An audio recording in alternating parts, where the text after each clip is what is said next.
우리가 이 세상을 어떻게 하면 행복하게 살 수 있을까요? 어떤 분이 행복은 어디에? 이런 글을 썼는데 한번 들어보세요. 행복은 어디에? 고속도로는 넓어졌지만 시야는 더 좁아졌다. 소비는 많아졌지만 더 가난해지고 더 많은 물건을 사지만 기쁨은 줄어들었다. 집은 커졌지만 가족은 더 적어졌다. 더 편리해졌지만 시간은 더 없다. 학력은 높아졌지만 상식은 부족하고 지식은 많아졌지만 판단력은 모자란다. 전문가들은 늘어났지만 문제는 더 많아졌고 약은 많아졌지만 건강은 더 나빠졌다. 생활비를 버는 법은 배웠지만 어떻게 살 것인가는 잊어버렸고 인생을 사는 시간은 늘어났지만 시간 속에 삶의 의미를 얻는 법은 상실했다. 더 빨라진 고속도로, 더 편리한 일회용 기저귀, 더 많은 광고 전단, 그리고 더 줄어든 양심, 쾌락을 느끼게 하는 더 많은 약들, 그리고 더 느끼기 어려워진 행복. 이런 글입니다. 행복은 어디에 있는 것일까요? 행복을 찾아 헤매지만 행복하게 살지 못하는 인간의 역사, 지금도 계속되고 있습니다. 끊임없이 사람들은 나름대로의 행복을 얻기 위해서 발버둥을 치고 또 그렇게 살아가고 있습니다. 사람들은요, 끊임없이 문명의 이기들을 발명하고 만들어냅니다. 왜요? 좀 더 행복하게 살고자 하기 위해서입니다. 그런데 여전히 세상은 행복하다는 사람들은 적고 행복을 쫓아다니는 사람들로 이 세상이 가득합니다. 그런데 모두가 오늘은 불행해도 내일은 행복할 수 있을 것이다 라는 희망을 가지고 살아가고 있습니다. 그렇습니다. 우리는 내일에 대한 희망을 버리지 말아야 됩니다. 사람이 소망과 희망을 잃어버리면 살았다 할 것이 없는 인생이 되어버리고 말 것이기 때문에 그렇습니다. 그러나 내일이면 행복하게 살 수 있을 것이라는 희망 때문에 낙심하지 않고 절망하지 않고 열심히 살아올 수 있었다라는 고백만 하다가 인생을 마칠 것인가? 이런 질문을 한다면 문제가 있는 것입니다.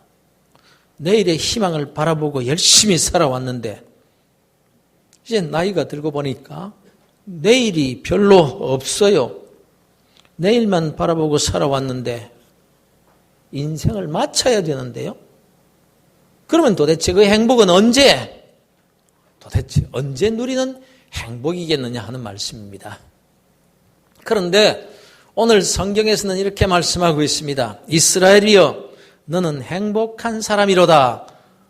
이렇게 말씀하고 있어요. 이 말은 모세가 죽기 전에 하나님께서 모세를 통해서 이스라엘 백성들에게 주신 축복의 내용입니다. 그 당시 광야 생활을 하고 있었던 이스라엘 백성들은 불만이 많았습니다. 그래서 원망하고 불평하기가 일쑤였습니다. 그런데 그런 이스라엘 백성들을 향해서 너는 행복한 사람이다. 이렇게 말씀하고 있다는 것입니다. 앞으로 행복할 것이다가 아닙니다. 지금은 어렵지만 곧 나아질 것이다. 이러시는 것도 아닙니다. 지금 현재 너는 행복한 사람이다. 이렇게 말씀을 하고 있는 거예요. 사랑하는 성도 여러분, 시대를 뛰어넘어서 시공간을 초월해서 영적 이스라엘 백성들인 저와 여러분에게 주시는 이 성령님의 음성을 이 시간도 들으실 수 있기를 주의 이름으로 축원합니다. 성령님께서 그야말로 캐리그마로 살아있는 레마의 말씀으로 지금 저와 여러분에게 너는 행복한 사람이로다 이렇게 말씀하시는 하나님의 음성을 다 들으실 수 있기를 주 예수 그리스도 이름으로 축원합니다. 여러분, 앞으로 행복할 것이다라가 아니에요. 지금 내가 가지고 있는 문제가 해결이 되고 난 다음에 나는 행복하게 될 것이다. 내가 원하는 것을 이루게 되면 그때 그때 나는 행복하게 될 것이다. 이게 아니라 지금 현재 우리가 내가 행복한 사람이다. 이렇게 말씀하고 있는 거예요. 그런데 나는 행복하지가 않아요. 도대체 행복이 뭔지도 모르겠어요. 그런데 하나님은 그런 나를 가리켜서 너는 행복한 사람이다. 이러신단 말이에요. 나는 아닌데 말이에요. 그렇다면 누구에게 문제가 있는 것입니까? 적어도 우리가 하나님을 하나님으로 믿는다면 하나님의 말씀이 옳지 내 생각과 내 느낌이 옳겠느냐 하는 말씀입니다. 그런 거로 우리가 믿음의 사람들이라고 한다면 바로 이 말씀에 먼저 아멘하고 이미 주어져 있는 행복을 찾아 누리는 태도가 중요하다라는 것입니다. 여러분. 세상 사람도요, 하나님의 일반 은총으로 이미 주어져 있는 행복을 찾아서 누리며 사는 지혜로운 사람들이 많습니다. 예수는 안 믿어도 구원은 받지 못했어도 이 땅에서의 삶은 그리스도인보다 더 행복하게 사는 사람들이 많다라는 거예요. 보십시오. 어떤 사람이 자기가 살고 있던 집을 팔려고 내어놓았더랍니다. 그 집에서 너무 오래 산 나머지 이제 한번 옮겨보고 싶어서 집을 내놓은 거예요. 집을 복덕방에 내어놓고는 이제 이사갈 집을 찾기 시작합니다. 뭐 요즘 이 인터넷이 얼마나 잘 되어 있습니까? 그래서 인터넷에 올라와 있는 그런 집들을 체크하기 시작했습니다. 여러 집들을 이렇게 체크하다가 한 집이 눈에 확 띄었는 거예요. 그 집을 소개하는 이 글이 너무너무 아름다운 거예요. 마음에 딱 드는 거예요. 집을 소개하는 제목이 언덕 위에 있는 집이었습니다. 그런데 그 내용이 너무너무 멋진 거예요. 언덕 위에 아름다운 집입니다. 멀리 평야가 보이고 그 평야 위로 떠오르는 해를 보고 있노라면 하루 일과를 시작할 때 힘이 나는 것 같습니다. 또한 아름다운 정원이 있습니다. 작은 정원이지만 사시사철 갖가지 꽃들이 피어납니다. 이 정원을 거니노라면 마치 천국에 온 기분을 느낄 것입니다. 이 집의 방의 구조는 편리하게 되어 있습니다. 부부는 사랑을, 자녀들은 행복을 나눌 수 있는 참 좋은 집입니다. 이 집에는 이웃이 참 좋습니다. 법 없이도 살 수 있는 사람들입니다. 좋은 일뿐 아니라 나쁜 일도 서로 나누기 때문에 바로 이 동네는 가족과 같습니다. 이렇게 소개되어 있는 거예요. 이 글을 읽고서는 그래, 내가 이 집을 사야 되겠다 결정하고는 그 집을 찾아가려고 주소를 확인해 보니까 바로 자기 집이더래요. 자기 집. 예? 자기에게 부탁을 받은 이 부동산 중개업자가 집을 팔려고 이렇게 내어놓으면서 써놓은 이런 아름다운 거예요. 부동산 업자인데 굉장히 참 시적으로 감각이 있는 사람이었던 모양입니다. 그래서 자기 집을 다시 찬찬히 돌아보니까 정말 아름답고 살기 좋은 집이더라는 거예요. 이 사람이 팔았을까요? 안 팔았을까요? 신앙 여부를 떠나서 세상 사람들도 행복을 자기가 있는 그 자리에서 찾아서 누릴 줄 알거든 하물며 우리 그리스도인들에게는 하는 말씀입니다. 어떤 목사님이 택시를 탔더래요. 그런데 운전하시는 기사님이 너무너무 표정이 밝고 그냥 흥얼흥얼 찬송을 하면서 행복해 하더라는 거예요. 기사님 참 행복해 보이십니다. 이렇게 말을 걸었더니 예, 저는 늘 행복합니다. 어떻게 그렇게 행복하세요? 예, 저는 저의 어머님으로부터 행복하게 사는 법을 배웠습니다. 이러더래요. 그러면서 행복의 비결에 대해서 이렇게 얘기를 하시더래요. 그 기사님의 어머니는 가난한 농부의 아내였는데 일찍 남편을 잃고 남의 집에 가서 일을 해주고 싹스를 받아서 생활을 했더랍니다. 그런데 열심히 일을 하고 피곤한 몸으로 집에 돌아오면 늘 방 안에서 받아온 곡식과 그 싹스를 딱 방바닥에 내어놓고는 부른대요. 애야 이리 오너라. 그러면서 10개로 나누어라. 이러더니 10개로 나누라. 지금 와서 생각하니까 어머니가 스스로 나누을 수도 있었을 터인데 자기를 교육시키기 위해서 그랬다는 것을 이제 와서야 깨닫게 되었다는 거예요.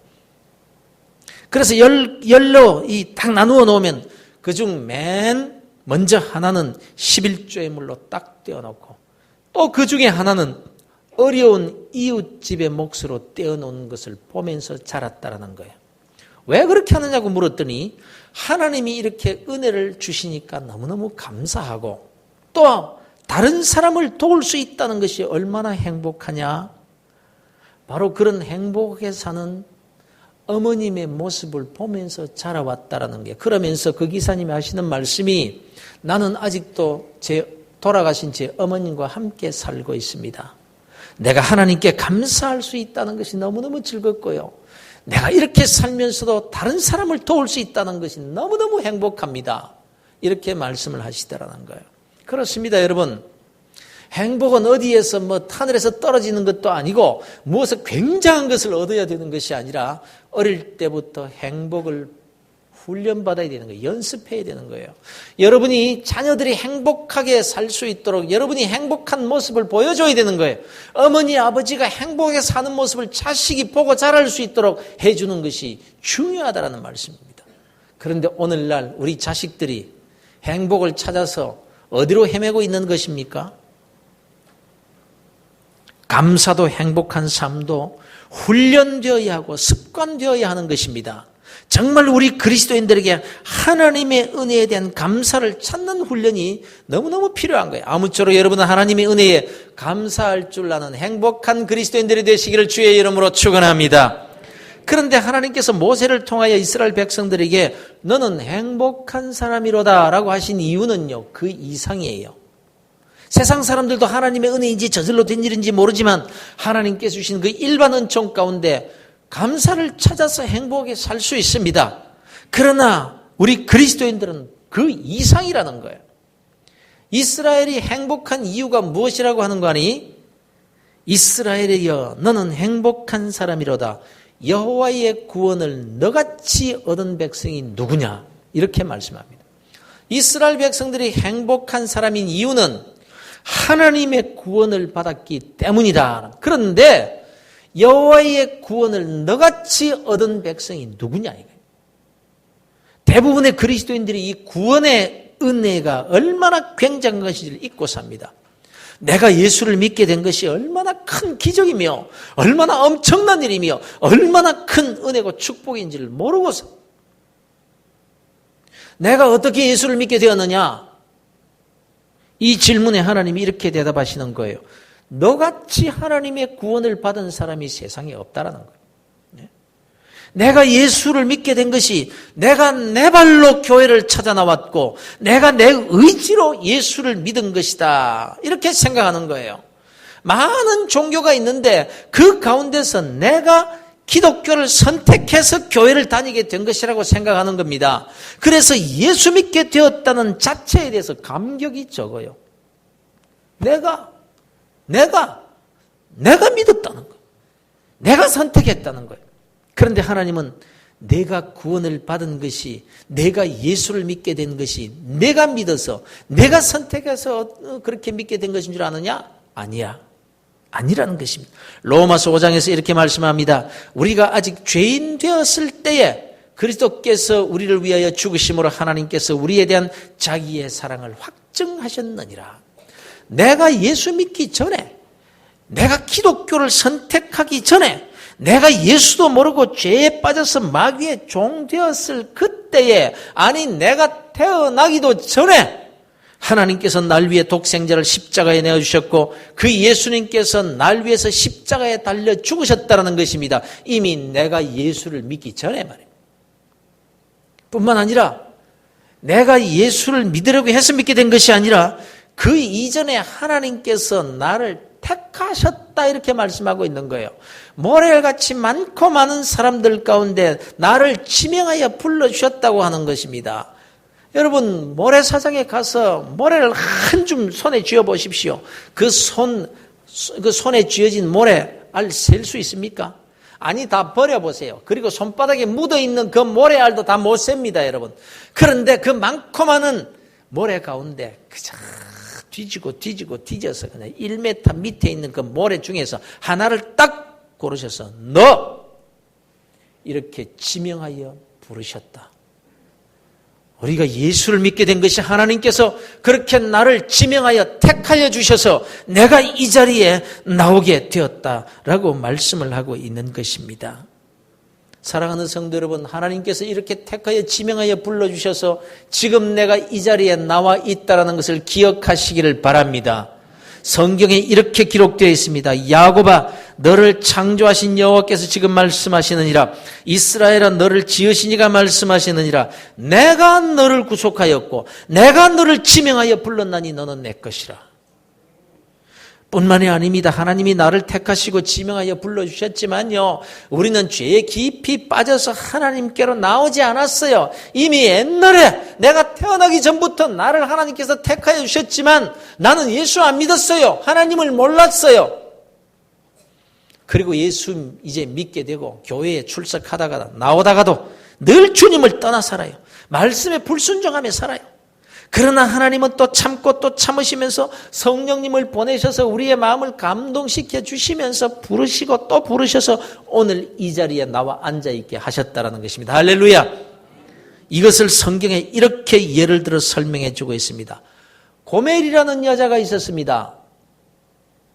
음란한 여자였습니다. 거리의 여자였습니다. 죄인이었습니다. 그리고 호세아라는 거룩한 선지자가 있었습니다. 하나님께서 그 호세아에게 말씀했습니다. 호세아야, 너 고멜이라는 음란하고 죄 많은 여자가 있는데 그 여자를 아내로 맞아들이라, 이렇게 말씀하십니다. 기가 막힌 말씀입니다. 만일 여러분의 아들을 하나님께 바치려고 잘 키워서 신학교에 보냈습니다. 신실하게 공부해서 신학교를 졸업하고 정결하게 훈련받고 강도사가 되고 또 목사가 되었습니다. 그러면 어떤 며느리를 보시겠습니까? 만일 그 아들 목사가 거리의 술집 여자나 장녀와 결혼하겠다고 한다면 여러분 허락하시겠습니까? 호세아야, 너 고멜과 결혼해라. 하나님의 명령인지라 그 정결한 주의 종 호세아가 거리의 여자를 데려다가 아내로 삼습니다. 그리고 아들을 낳고 딸을 낳았습니다. 그런데 이 고멜이 그러면 감사하며 살아야 되겠는데 그만 외간 남자와 눈이 맞아서 집을 나가버렸습니다. 또 거리의 여자가 되어버렸습니다. 하나님이 호세아에게 또 말씀하십니다. 가라. 가서 다시 그 거리에 음란한 여자가 된 타락한 여자가 되어버린 그 고멜을 다시 데리고 와라. 그리고 내 아내로 다시 맞아들여라. 그래서 호세아가 은과 곡식을 가지고 가서 사옵니다. 그리고는 다시 아내의 자리에 앉힙니다. 하나님께서 말씀하십니다. 내가 너희를 이렇게 구원했느니라.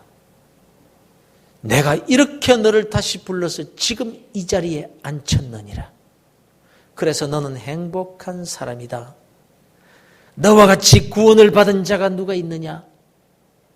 고멜 같은 나를 구원해 주신 하나님, 고멜같이 하나님을 떠나 세상으로 나간 나를 다시 찾아와 주시고 다시 교회에 앉아 예배드리게 해주신 하나님, 이 핑계 저 핑계로 하나님의 말씀에 순종하지 못했지만 그래도 다시 불러주시고 오늘 이 자리에 나오 계신 하나님의 그 은혜, 절대로 나를 버리지 아니하시고 다시 찾아 나올 때마다 용납해 주시는 그 하나님, 여호와의 구원을 너같이 얻은 자가 누가 있느냐?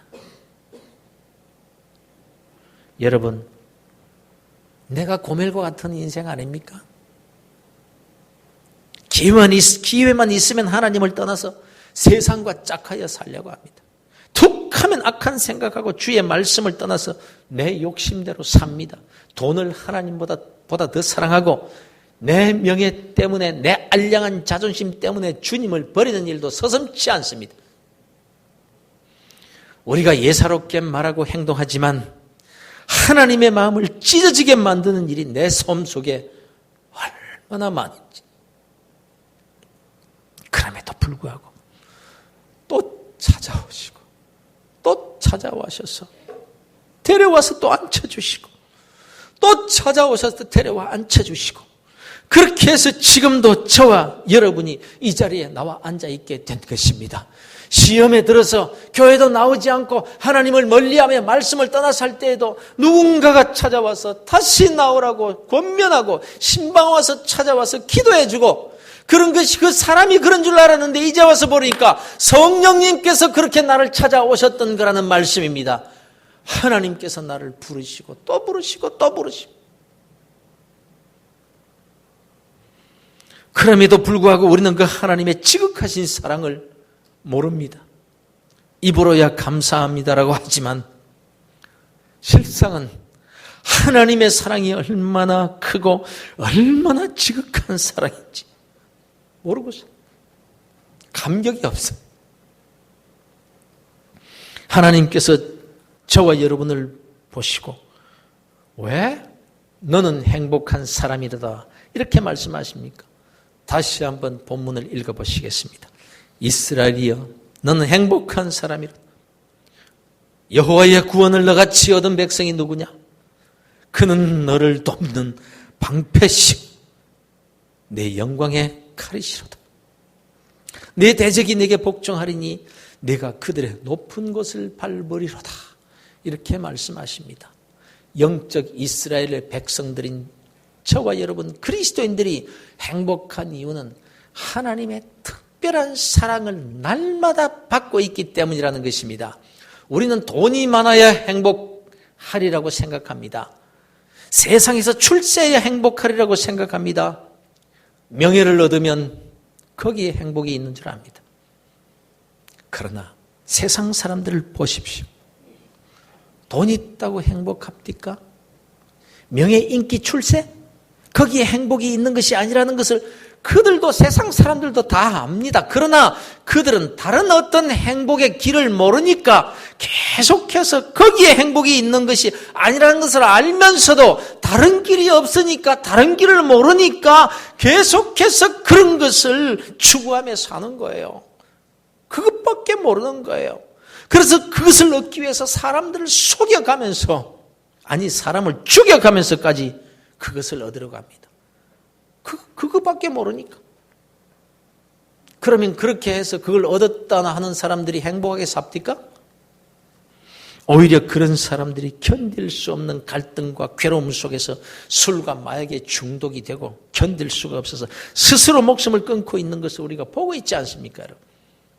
하나님이 저와 여러분에게 너는 행복한 사람이라고 하시는 이유는 무엇보다도 내가 하나님의 지극하신 사랑을 받고 있기 때문이라는 것입니다. 심지어 우리가 예수를 믿는다고 하면서도 불순종하고 하나님을 떠나서 살아도 하나님은 절대로 포기하지 않으시고 다시 찾아오시고 또 찾아오셔서 너는 내 것이다, 너는 내 사랑하는 자녀다 다시 부르시고 또다시 부르셔서 이 자리에 나오게 하시는 하나님의 은혜를 우리가 다 받은 사람들인 줄로 믿으시기를 바랍니다.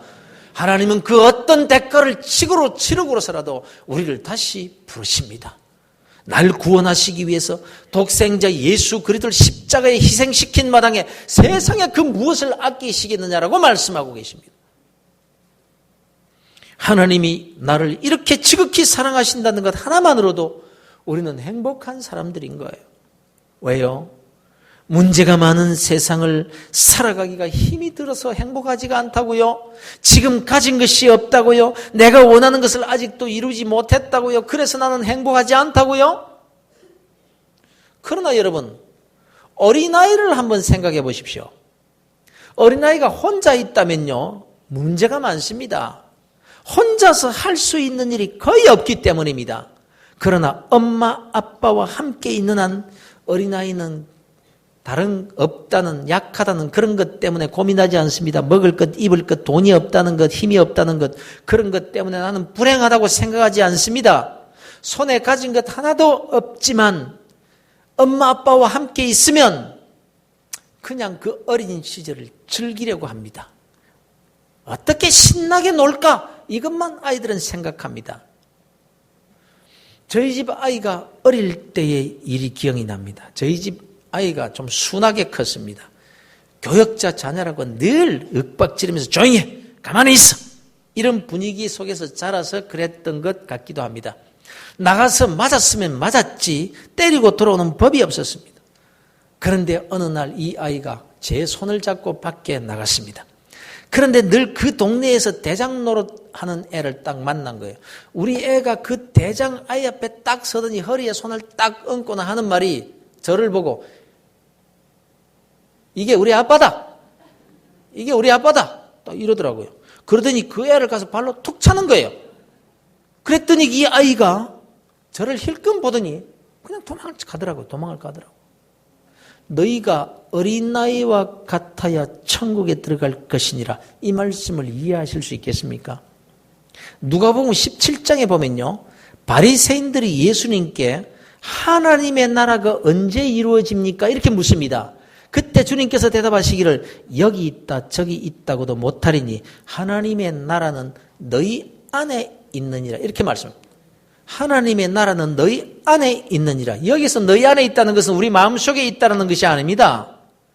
여기서 하나님의 나라는 우리가 죽어서 들어갈 그 천국을 말씀하는 것이 아닙니다. 쉽게 말씀드리면 행복하게 살 수 있는 날이 언제 이루어지느냐는 이 질문이었고, 주님께서는 하나님의 나라, 그 행복한 나라는 이미 시작되었는데 바로 너희 안에 있느니라. 그런데 하나님의 나라가 너희 안에 있다라고 하셨는데 헬라 원문에 보면 너희 안에 있다라는 말씀은 엔토스 휘몬 에스틴입니다. 하나님의 나라는 이미 시작된 그 행복의 나라는 엔토스 휘몬 에스틴, 너희 가운데 있다. 너희 중에 이미 있다. 지금 너희 중에 이 자리에 있느니라. 이 말씀을 하신 게 무슨 말씀인가 하면 그들과 함께 계신 예수님 자신이 천국이고 예수님과 함께 있는 곳이 바로 행복의 나라라고 말씀하고 있는 거예요. 천국이 여기 있다 저기 있다고 하지 말지니라. 지금 너희 안에 내가 있지 않느냐.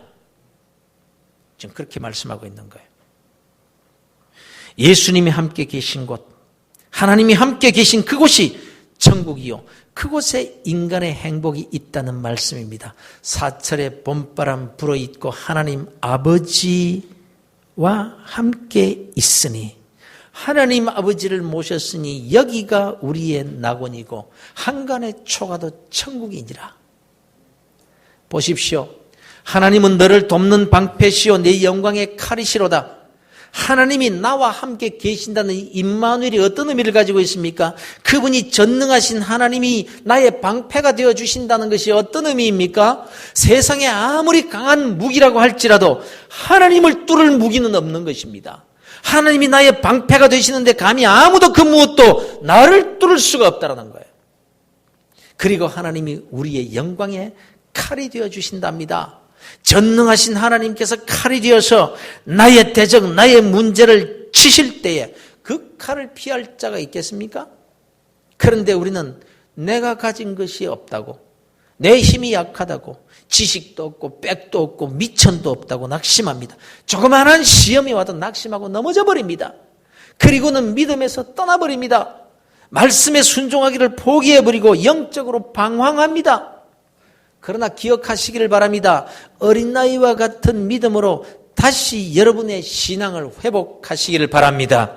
하나님이 나와 함께 계시니 나는 행복한 사람이로다. 내가 가진 것 없고 힘이 약하나 어린아이와 같이 나는 행복을 누리며 살겠네. 왜냐하면 하나님이 지금도 나와 함께 계시니까. 찬송하고 말씀에 순종하여 사는 복된 그리스도인들이 되시기를 주 예수 그리스도 이름으로 축원합니다. 여러분, 하나님이 우리에게 원하시는 것은 믿음입니다. 믿음. 어려운 상황에서도 아빠 곁에 있는 어린아이같이 무서운 대장아이를 발로 툭 차면서 사는 믿음.